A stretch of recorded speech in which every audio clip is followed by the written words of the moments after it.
Hello, this is my obsolete skill.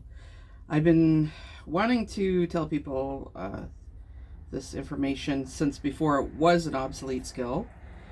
Avoid anything rubber. If it's metal, you can use a cotton swab with rubbing alcohol on it. I actually learned it from my brother, who learned it from a coworker friend that was at his workplace, how to clean these. Not exactly sure when's the last time I cleaned this, but it has been cleaned.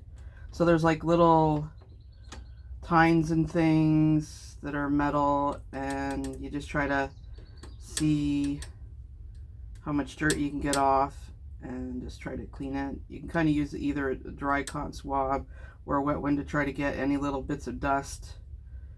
We've always had cats, so there was always cat hair in these things.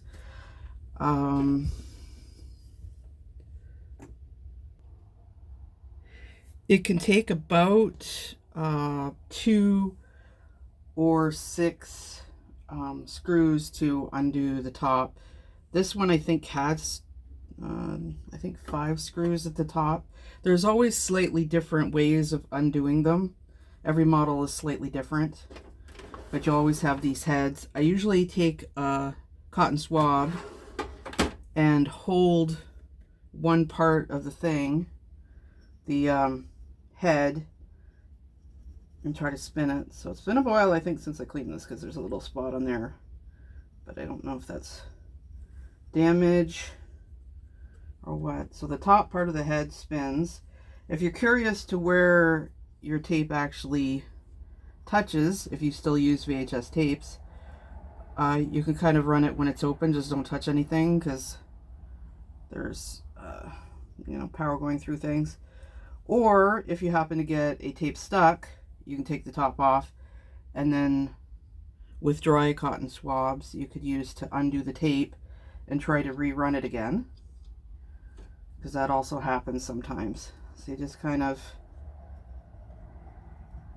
spin the head, make sure it's all clean. So even though I used to regularly clean it, it's still got some dirt on it, a little bit of hair. This particular one, slightly different model, different brand, and slightly different setup. I think it only had 2 screws to take out at the back of the machine. Same kind of concept, same kind of setup, just looks slightly different. I sometimes put cotton swab on this thing.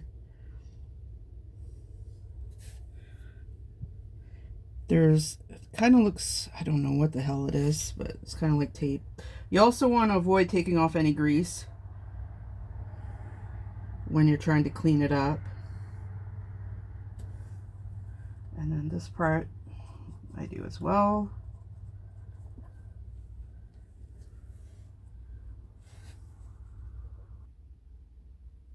Another little secret here.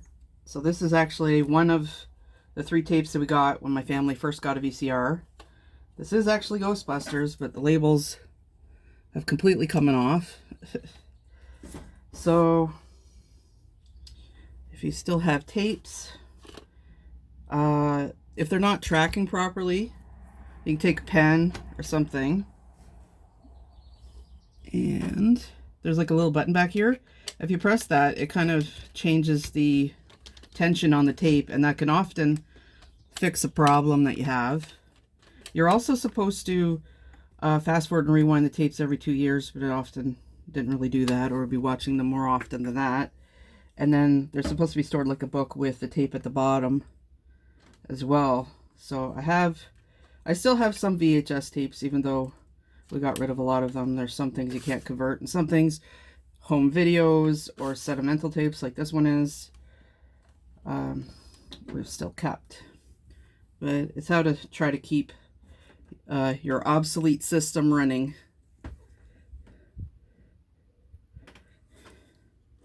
And remember to play it by ear.